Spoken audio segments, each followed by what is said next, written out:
News room ലൈവിലേക്ക് വിശദമായി കടക്കുകയാണ്. വയനാട്ടിൽ കടുവാ ഭീതി ഒഴിയുന്നില്ല. കഴിഞ്ഞ ദിവസം മാനന്തവാടിയിൽ വീണ്ടും കടുവയിറങ്ങിയിരുന്നു. ഒരു പശുക്കിടാവിനെ അടക്കം ആക്രമിക്കുന്ന രീതിയിലേക്ക് കാര്യങ്ങൾ മാറുകയും ചെയ്തിരുന്നു. എന്തായാലും ഈ സംസ്ഥാനത്ത് ഇങ്ങനെ വന്യജീവി ആക്രമണം തുടരുന്ന ഒരു സാഹചര്യമുണ്ട്. അതിന്റെ പശ്ചാത്തലത്തിൽ വയനാട്ടിൽ ഇന്ന് വനം മന്ത്രി എ കെ ശശീന്ദ്രന്റെ നേതൃത്വത്തിൽ ഇന്ന് സർവകക്ഷി യോഗം ചേരുകയാണ്. വാർത്തയുടെ വിശദാംശങ്ങളുമായി രതീഷ് വാസുദേവനാണ് വയനാട്ടിൽ നിന്നും ചേരുന്നത്. രതീഷ്, എന്തായാലും കടുവാ ഭീതിയിലാണ് വയനാട്. ഇപ്പോഴും ആ ഒരു ഭയത്തിലാണ് അവിടുത്തെ ജനങ്ങളും മാനന്തവാടിയിലെ പ്രദേശവാസികളും എല്ലാം. ഏത് രീതിയിൽ കാണണം ഇന്നത്തെ യോഗത്തെ? എന്ത് പ്രതീക്ഷിക്കണം യോഗത്തിൽ നിന്നും?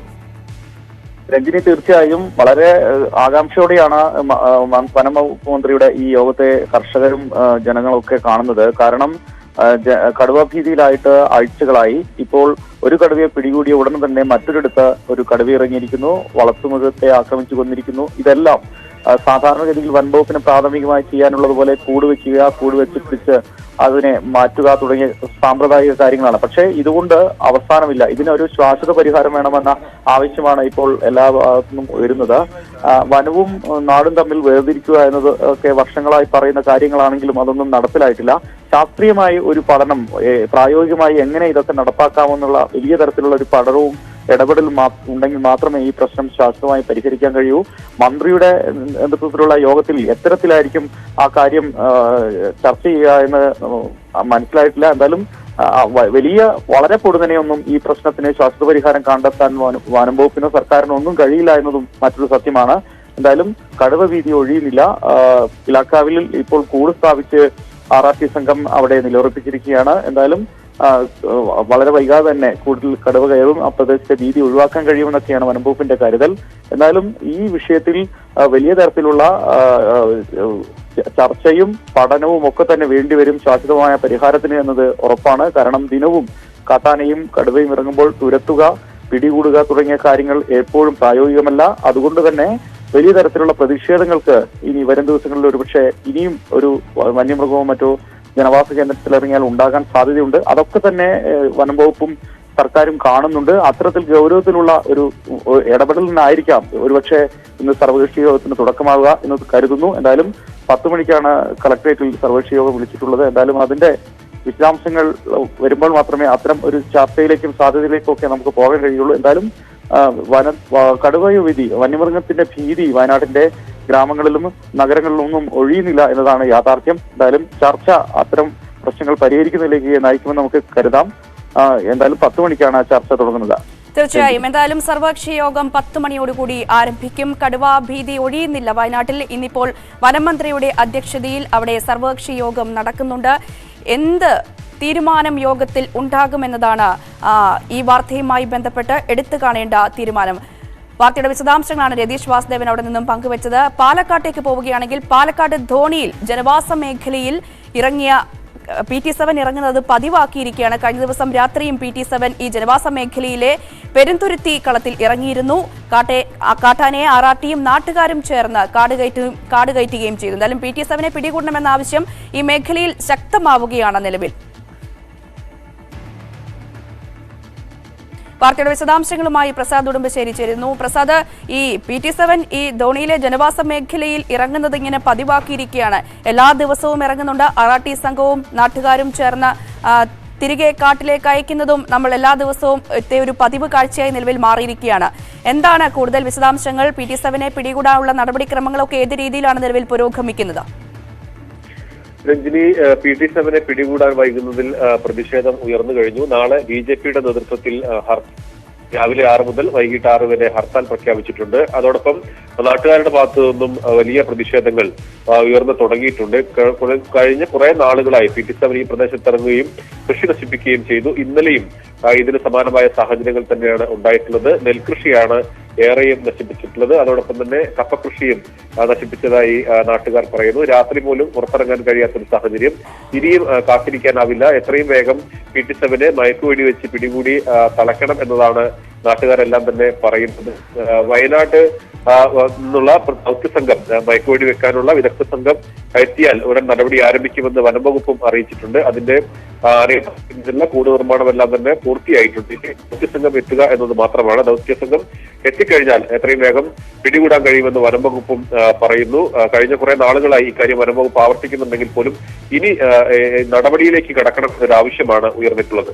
തീർച്ചയായും പ്രസാദ് ഉടുമ്പശ്ശേരിയാണ് അവിടെ നിന്നും വാർത്തയുടെ വിശദാംശങ്ങൾ പങ്കുവയ്ക്കുന്നത്. എന്തായാലും പ്രദേശവാസികൾ അവിടെ പ്രതിഷേധത്തിലാണ്. ഈ PT-7 ഈ ധോണിയിലെ ജനവാസ മേഖലയിൽ ഇറങ്ങുന്നത് പതിവാക്കിയിരിക്കുകയാണ്.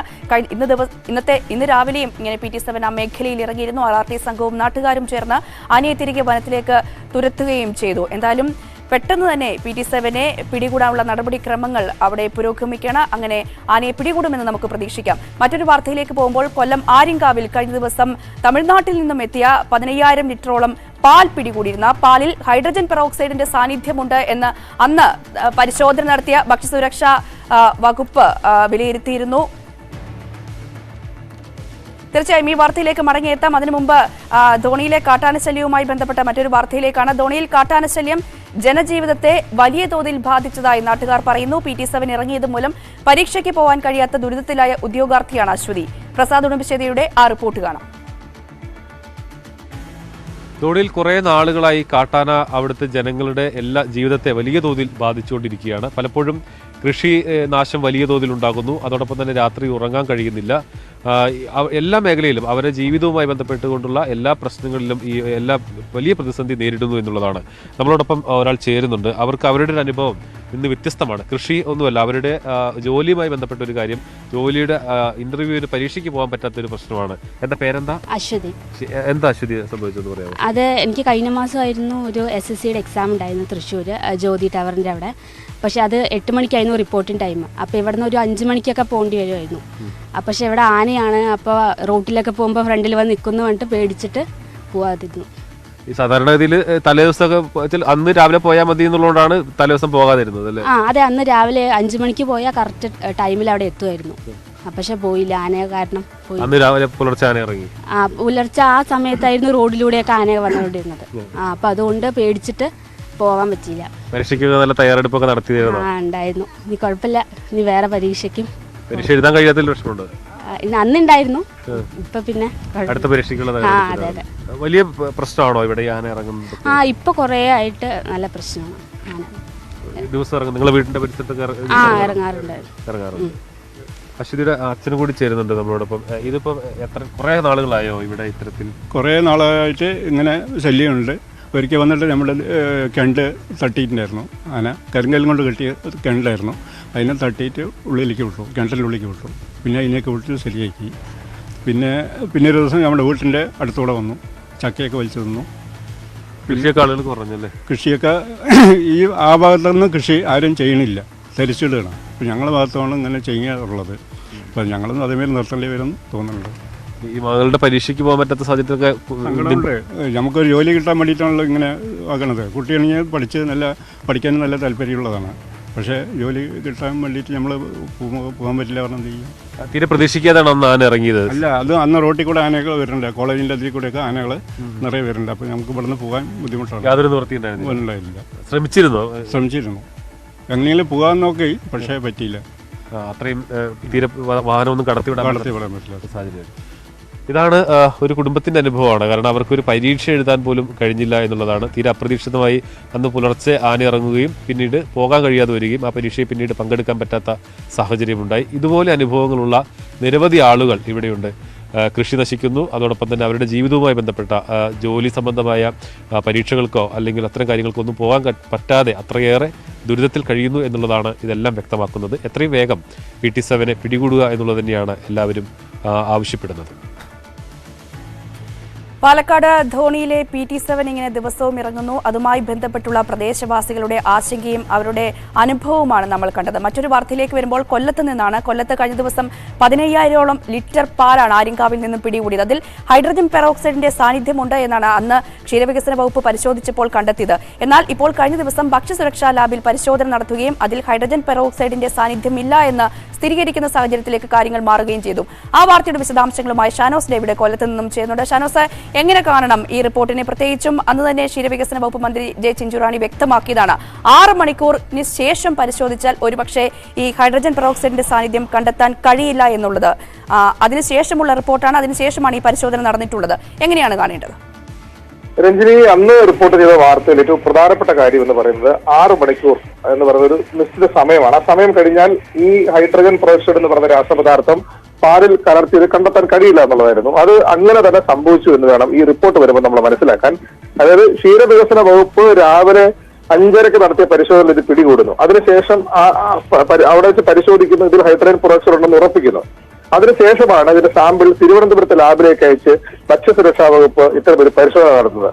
അപ്പൊ സ്വാഭാവികമായിട്ടും നമ്മൾ ഈ പറയുന്ന സമയക്രമം അവിടെ മറികടന്നിട്ട് അത് കഴിഞ്ഞതിന് ശേഷമാണ് ഇത്തരമൊരു പരിശോധന നടക്കുന്നത്. ആ പരിശോധന നടത്തിയപ്പോൾ ഇതിൽ ഇങ്ങനൊരു രാസപദാർത്ഥം കലർന്നിട്ടേ ഇല്ല എന്നൊരു റിപ്പോർട്ടാണ് ഭക്ഷ്യസുരക്ഷാ വകുപ്പിൽ നിന്ന് ലഭ്യമായിട്ടുള്ളത്. അത് പ്രകാരം സ്വാഭാവികമായിട്ടും ഈ ഒരു വാഹനം അവിടെ പിടിച്ചിടാനോ അല്ലെങ്കിൽ ഇവർക്ക് ഇതിന് പിഴ ചുമത്താനോ കേസെടുക്കാനോ കഴിയാത്തൊരു സാഹചര്യമുണ്ട്. 5 ദിവസമായിട്ട് ഈ വാഹനം തെന്മല പോലീസ് സ്റ്റേഷൻ കിടക്കുന്നു എന്നുള്ളതാണ് ഏറ്റവും പ്രധാനപ്പെട്ട കാര്യം. ഈ വാഹനം വിട്ടുകിട്ടണമെന്ന് ആവശ്യപ്പെട്ട് ഉടമ ഹൈക്കോടതിയെ സമീപിക്കുന്ന സാഹചര്യം കൂടിയുണ്ട്. അതിനകത്ത് ഏറ്റവും പ്രധാനപ്പെട്ട കാര്യം അന്ന് വൈകുന്നേരം ഈ പാല് പിടികൂടിയ അന്ന് വൈകുന്നേരം ചിഞ്ചുറാണി മാധ്യമങ്ങളെ കണ്ടത്. ആ മാധ്യമങ്ങളെ രാവിലെ നമ്മുടെ ചാനലിലടക്കം പറഞ്ഞ കാര്യങ്ങൾ അന്ന് വൈകുന്നേരം കൂടുതൽ വ്യക്തതയോടുകൂടി മന്ത്രി ആവർത്തിച്ചിരുന്നു. അതായത് ഈ 6 മണിക്കൂർ എന്ന് പറയുന്നത് നിർണായകമായ ഒരു സമയമാണ്. ആ സമയത്തിനുള്ളിൽ പരിശോധിക്കണം. അത് പരിശോധിക്കുന്ന കാര്യത്തിൽ വീഴ്ച ഉണ്ടായിട്ടുണ്ടോ അല്ലെങ്കിൽ അത് അങ്ങനെ ഒരു പരിശോധന നടന്നിട്ടുണ്ടോ എന്നുള്ള കാര്യം സംശയമാണ്. അതുകൊണ്ട് എത്തരത്തിലൊരു റിപ്പോർട്ടാണ് വരുന്നത്, ഭക്ഷ്യസുരക്ഷാ വകുപ്പിന്റെ പക്കൽ നിന്ന് വരുന്ന റിപ്പോർട്ട് ഏത് വിധമായിരിക്കും എന്നൊരു ആശങ്ക, ഒരു സംശയം മന്ത്രി അന്ന് വൈകുന്നേരം തന്നെ പ്രകടിപ്പിച്ചിരുന്നു. ആ മന്ത്രി പ്രകടിപ്പിച്ച അതേ സംശയം അത് ശരിയായിരുന്നു എന്ന് തെളിയിക്കുകയാണ് ഭക്ഷ്യസുരക്ഷാ വകുപ്പിന്റെ ഈ റിപ്പോർട്ടോടുകൂടി. അന്ന് അതുപോലെ തന്നെ പ്രധാനപ്പെട്ടതാണ് മന്ത്രിയുടെ വാക്കുകൾ പ്രകാരം തന്നെ നമുക്ക് അതിൽ നിന്ന് വായിച്ചെടുക്കാൻ കഴിയുന്ന പ്രധാനപ്പെട്ട സംഗതി, ക്ഷീരവികസന വകുപ്പും ഭക്ഷ്യസുരക്ഷാ വകുപ്പും തമ്മിൽ ഈ പരിശോധനയുടെ കാര്യത്തിൽ ഒരു ഏക സ്വഭാവത്തിൽ പോകുന്നില്ല എന്നുള്ളത് മന്ത്രിയുടെ വാക്കുകളിൽ നിന്ന് വ്യക്തമായിരുന്നു. അത് ഒരുപോലെ തന്നെ ഒരേ സമയത്ത് തന്നെ പരിശോധനയ്ക്ക് അയക്കുകയും അതിന്റെ റിസൾട്ട് കിട്ടുകയും ചെയ്തിരുന്നെങ്കിൽ സ്വാഭാവികമായും ഇതിനകത്ത് പാലിൽ ഹൈഡ്രജൻ പെറോക്സൈഡ് കലർത്തിയിട്ടുണ്ട് എന്ന കാര്യം വ്യക്തമാകുമായിരുന്നു. പക്ഷേ ഇത്തരം സംഭവങ്ങൾ ആവർത്തിക്കാതിരിക്കാൻ കഴിയും വിധത്തിൽ പരിശോധന നടപടികൾ ശക്തമാക്കാനോ അല്ലെങ്കിൽ ഇവർക്ക് കൃത്യമായ അന്വേഷണം നടത്തി കുറ്റക്കാർക്കെതിരെ കർശന നടപടി സ്വീകരിക്കാനോ കഴിയാത്തൊരു സാഹചര്യമാണ് ഭക്ഷ്യസുരക്ഷാ വകുപ്പിന്റെ പുതിയ റിപ്പോർട്ട് പ്രകാരം ഉണ്ടായിരിക്കുന്നത്. എന്തായാലും തീർച്ചയായും ഷാനോസ് ഡേവിഡാണ് വാർത്തയുടെ വിശദാംശങ്ങൾ പങ്കുവച്ചിരിക്കുന്നത്. ഇനി മറ്റൊരു വാർത്തയിലേക്കാണ് പോകുന്നത്. കൊച്ചി നഗരത്തിൽ ചെറിയ ഇടവേളയ്ക്ക് ശേഷം ഗുണ്ടാ സംഘങ്ങൾ തലപൊക്കുന്നു. കാക്കനാട്ടെ തട്ടുകടയിൽ മരടനീഷും എതിരാളികളും ഏറ്റുമുട്ടി. വ്യത്യസ്ത രാഷ്ട്രീയ പാർട്ടികളിൽ പ്രവർത്തിച്ചിരുന്നവർ തമ്മിലുള്ള പരസ്പര ബന്ധവും കള്ളക്കടത്ത് മയക്കുമരുന്ന് കേസുകളിൽ പ്രകടമാണ്. വിവരങ്ങളുമായി MS അനീഷ് കുമാറാണ് ചേരുന്നത്. അനീഷ്, എന്താണ് വാർത്തയുടെ വിശദാംശങ്ങൾ? ഈ ഗുണ്ടാസംഘങ്ങൾ തമ്മിലുള്ള ഏറ്റുമുട്ടൽ കൊച്ചി നഗരത്തിൽ ഏതാണ്ട് പതിവായിരുന്നു. എന്നാൽ ഒരു ചെറിയ ഇടവേളയിൽ ഇത്തരം ഏറ്റുമുട്ടലുകൾ ഒതുങ്ങിയിരുന്നു. പ്രത്യേകിച്ചും മരടനീഷും കൂട്ടരുമൊക്കെ കൊച്ചി നഗരത്തിന് പുറത്തേക്ക് അവരുടെ പ്രവർത്തനങ്ങൾ മാറ്റുകയും അതിർത്തിയിലും ഒപ്പം ആലപ്പുഴ ജില്ലയിലുമൊക്കെ ഇവർ എത്തുകയും ചെയ്തിരുന്നു. എന്നാൽ കഴിഞ്ഞ ദിവസം കാക്കനാട് കുന്നുംപുറത്ത് ഒരു തട്ടുകടയിലാണ് മരടനീഷിന്റെ സംഘവും മറ്റൊരു ഈ ഗുണ്ടാസംഘമായ നിസാമും കൂട്ടാളികളുമായി ഏറ്റുമുട്ടിയത്. വാഹന പാർക്കിങ്ങുമായി ബന്ധപ്പെട്ടുണ്ടായ തർക്കമെന്നാണ് പോലീസ് കേസിൽ പറയുന്നത്. എന്നാൽ മയക്കുമരുന്ന് കള്ളക്കടത്ത് ഇടപാടുകളുമായി ബന്ധപ്പെട്ട കുടിപ്പകയാണ് ഈ പോരാട്ടത്തിൽ കലാശിച്ചതെന്നാണ് നമുക്ക് വ്യക്തമാക്കാൻ സാധിക്കുന്നത്. അർദ്ധരാത്രിയിൽ വടിവാളുകളുമായി എത്തിയാണ് ഗുണ്ടാസംഘങ്ങൾ പരസ്പരം ഏറ്റുമുട്ടിയത്. നിരവധി പേരാണ് ഇരുപക്ഷത്തുമായി പരിക്കേറ്റ് ചികിത്സയിൽ കഴിയുന്നത്. 2 പക്ഷത്തു നിന്നുമായി മരടനീഷ് അടക്കം 17 പേർക്കെതിരെ വ്യത്യസ്തമായ കേസുകൾ എടുക്കുകയും ചെയ്തിട്ടുണ്ട്. എന്തായാലും അക്ഷരാർത്ഥത്തിൽ അരക്ഷിതാവസ്ഥയിലേക്ക് ജില്ലാ ആസ്ഥാനത്തെ നീക്കുന്ന രീതിയിലുള്ള ഏറ്റുമുട്ടലാണ് നടന്നത്. ഇതിൽ ഏറ്റവും ശ്രദ്ധേയമായ കാര്യം കേസിലെ ഒരു പ്രതിയായ കായംകുളം സ്വദേശിയായ സെയ്ഫ് യൂസഫ് എന്ന ആളുണ്ട്. ഇയാൾ കായംകുളത്തെ മുൻ KSU നോർത്ത് മണ്ഡലം പ്രസിഡന്റായിരുന്നു.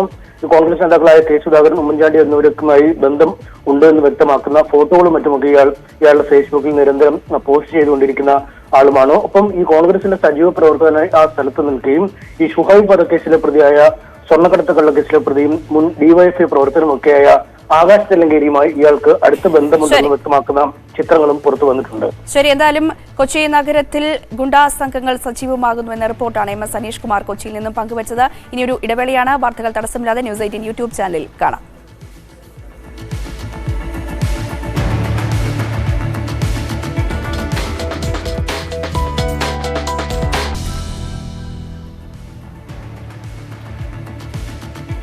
ന്യൂസ് റൂം ലൈവ് തുടരുകയാണ്. മറ്റൊരു പ്രധാനപ്പെട്ട വാർത്തയിലേക്കാണ് പോകുന്നത്. യുവ സംവിധായക നയന സൂര്യന്റെ മരണവുമായി ബന്ധപ്പെട്ടുള്ള ദുരൂഹതകൾ ഇങ്ങനെ കൂടി വരികയാണ്.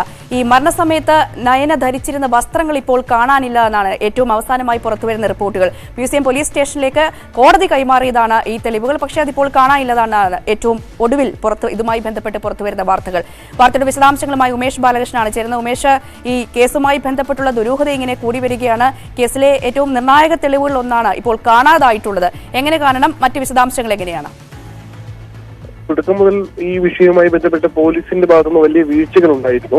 എന്തായാലും അതിന് ഏറ്റവും അവസാനത്തേതാണ് നയന സൂര്യൻ മരണസമയത്ത് ധരിച്ചിരുന്ന, കോടതി സൂക്ഷിക്കാൻ പോലീസിനെ ഏൽപ്പിച്ചിരുന്ന വസ്ത്രങ്ങൾ. അത് ഇപ്പോൾ മ്യൂസിയം പോലീസ് സ്റ്റേഷനിൽ ഇല്ല എന്നുള്ള കാര്യം മ്യൂസിയം പോലീസ് ഈ രേഖകളും മറ്റ് തെളിവുകളും ക്രൈംബ്രാഞ്ചിന് കൈമാറാൻ വേണ്ടി കാര്യങ്ങൾ പരിശോധിച്ചപ്പോഴാണ് ഇവയൊന്നും കണ്ടെത്താൻ കഴിയാത്തത്. ക്രൈംബ്രാഞ്ചിന് അതുകൊണ്ട് തന്നെ കൃത്യമായ അന്വേഷണം ഇപ്പോഴും തുടങ്ങാൻ കഴിഞ്ഞിട്ടില്ല എന്നുള്ളതും ഒരു വസ്തുതയാണ്. എന്തായാലും ഇതുവരെ ഇത് എങ്ങോട്ട് പോയി അല്ലെങ്കിൽ നഷ്ടപ്പെട്ടു പോയതാണോ എന്ന കാര്യത്തിൽ നിന്നും മ്യൂസിയം പോലീസ് ഒരു സ്ഥിരീകരണം നൽകുന്നില്ല. കാരണം ഒന്നുകിൽ ഇത് ഫോറൻസിക്കിന് കൈമാറിയേക്കാം എന്നുള്ള ഒരു സംശയമാണ് മ്യൂസിയം പോലീസ് പറയുന്നത്. ഫോറൻസിക്കിലെ രേഖകളും അവിടുത്തെ തെളിവുകളും കൂടുതലായി പരിശോധിക്കേണ്ടി വരും. അങ്ങനെയുള്ള ഒരു ഫോറൻസിക്കിന് കൈമാറിയിട്ടുണ്ടോ എന്ന് അറിയാൻ എന്നാണ് അവർ പറയുന്നത്. പക്ഷേ സാധാരണഗതിയിൽ ഇത്തരത്തിൽ തെളിവുകൾ അടങ്ങുന്ന തെളിവുകൾ ഉൾപ്പെടെയുള്ളവ ഫോറൻസിക്കിന് കൈമാറുകയാണെങ്കിൽ അത് കൃത്യമായി ഫോറൻസിക്കിന് കൈമാറി എന്ന് എഴുതി വാങ്ങാറുണ്ട്. അത്തരത്തിൽ പക്ഷെ ഒരു രേഖയും മ്യൂസിയം പോലീസിന്റെ കൈവശവുമില്ല. എന്തായാലും കേസിൽ അന്വേഷണം വഴിമുട്ടി നിൽക്കുന്ന സ്ഥിതിയാണ് നിലവിലുള്ളത്. ക്രൈംബ്രാഞ്ചിന് കൃത്യമായ അന്വേഷണം ആരംഭിക്കാൻ കഴിഞ്ഞിട്ടില്ല. അന്വേഷണ സംഘത്തിനെല്ലാം രൂപം നൽകിയ ആഴ്ചകൾ കഴിഞ്ഞു. ക്രൈംബ്രാഞ്ചിന് കേസ് കൈമാറിയിട്ട് തന്നെ 2 ആഴ്ച കഴിഞ്ഞു. എന്നിട്ടും ഇതുവരെ കൃത്യം അന്വേഷണം തുടങ്ങാൻ കഴിഞ്ഞിട്ടില്ല. തീർച്ചയായും ഉമേഷ് ബാലകൃഷ്ണനാണ് വാർത്തയുടെ വിശദാംശങ്ങൾ പങ്കുവച്ചിരിക്കുന്നതാലും ഈ കേസിൽ അന്വേഷണം വഴിമുട്ടി നിൽക്കുന്ന സാഹചര്യത്തിൽ കൂടിയാണ് ഇങ്ങനെ കോടതി പോലീസിന് കൈമാറിയ നയനയുടെ വസ്ത്രങ്ങൾ കാണാനില്ല എന്ന രീതിയിലുള്ള റിപ്പോർട്ടുകളും പുറത്തുവരുന്നത്. മറ്റൊരു വാർത്തയിലേക്ക് പോവുകയാണെങ്കിൽ കായിക മന്ത്രിക്കെതിരെ വിമർശനവുമായി CPI നേതാവ് പന്ന്യൻ രവീന്ദ്രൻ. കാര്യവട്ടത്ത് ഒഴിഞ്ഞ ഗ്യാലറിയിലാണ് കളിക്കാരെ സ്വീകരിച്ചത്. ഇത് നിർഭാഗ്യകരമാണ്. കളിയെ പ്രോത്സാഹിപ്പിക്കേണ്ടവർ നടത്തിയ അനാവശ്യ പരാമർശങ്ങൾ ഈ ദുസ്ഥിതിക്ക് കാരണമായി. പട്ടിണി കിടക്കുന്നവർ കളി കാണേണ്ട എന്ന പരാമർശം വരുത്തിവെച്ച വിന ഇന്നലെ നേരിൽ കണ്ടു. നഷ്ടം KCAക്ക് മാത്രമല്ല സർക്കാരിന് കൂടിയാണെന്ന് പരാമർശക്കാർ ഇനിയെങ്കിലും മനസ്സിലാക്കണമെന്നും പന്ന്യൻ രവീന്ദ്രൻ ഫേസ്ബുക്കിൽ വിമർശിച്ചു.